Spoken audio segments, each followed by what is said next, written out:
Hello मित्रों, स्वागत है आप सभी का। आज हम बात करेंगे कि एक पंडित जी हैं, अपने आप को गुरु बोलते हैं कि मैं सारे संतों का गुरु हूँ।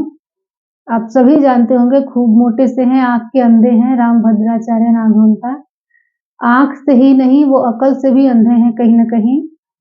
वो टिप्पणी कर रहे हैं, वो ब्राह्मण लोग कुछ शास्त्र क्या पढ़ लेते हैं, शास्त्रों को कंठस्थ क्या कर लेते हैं, अपने आप को लगता है कि मैं अब देवता ही हो गया हूँ। अपने आप को पूछिए मत, अब सर्वगुण संपन्न ईश्वर मान लेते हैं।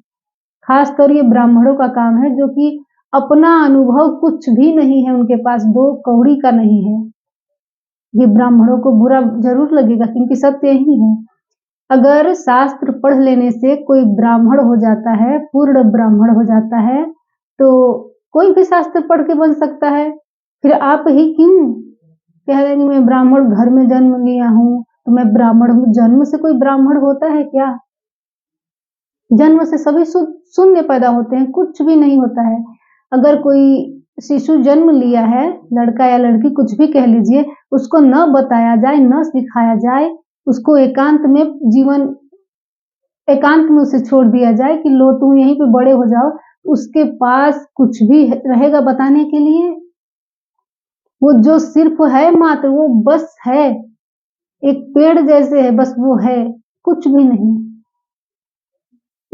सिखाया जाता है, बताया जाता है, तब आप ब्राह्मण होते हैं, क्षत्रिय होते हैं, वैश्य होते हैं, शूद्र होते हैं।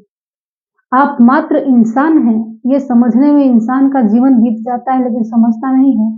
इन्हीं झंझटों में उलझ करके, मारपीट कर करके, खून खराबा कर रहे हैं एक दूसरे का।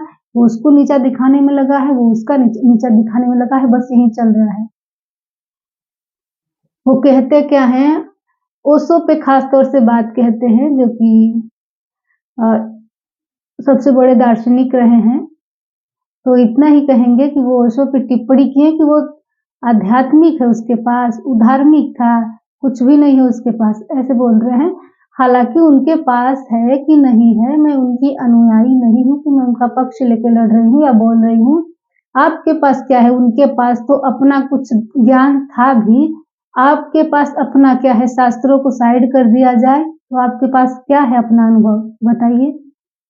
कुछ भी नहीं है, दो कौड़ी के आप हैं, कुछ भी नहीं है। तो इसीलिए कह रहे हैं, वो आंख से ही नहीं, अकल से भी अंधे हैं। जो आप पढ़ते हैं आंख बंद कर, आपके पास तो आंख है नहीं, तो आप जो याद किए हैं, जो रटे हैं, वो तो इंसान रट सकता है, कोई भी रट सकता है। लोग आंखों पे पट्टी डाल करके लोग अभी पढ़ रहे हैं, बता रहे हैं, ऐसी ऐसी चीजें कर रहे हैं कि आप नहीं कर पाएंगे। और लोग दावा करते हैं कि वो थर्ड आई ओपन हो गई है, तो वो आंख बंद करके सब पढ़ लेता है, सब बता देता है। ये सारी चीजें हो रही हैं, जो आप कर रहे हैं ना, वो सारी चीजें ऑलरेडी हो रही हैं। ये बहुत बड़ी बात नहीं है जो आप कर रहे हैं। और किसी पे उंगली उठाने से पहले खुद को, इंसान को देखना चाहिए कि मैं कितना ज्ञानी हूँ, मेरे पास अपना अनुभव क्या है। तो वो क्या है, वो नहीं है, वो अपनी जगह पे हैं, आप अपनी जगह पे हैं। क्यों किसी के जीवन में उंगली डालना? क्यों किसी में घुसना बिना मतलब, बिना वजह? लेकिन ये काम है, लोगों को नीचा दिखाने में बड़ा रस मिलता है, बहुत मजा आता है, बहुत आनंद आता है। बस नीचा दिखा दे किसी को, चाहे वो कितना बड़ा ज्ञानी क्यों ना हो।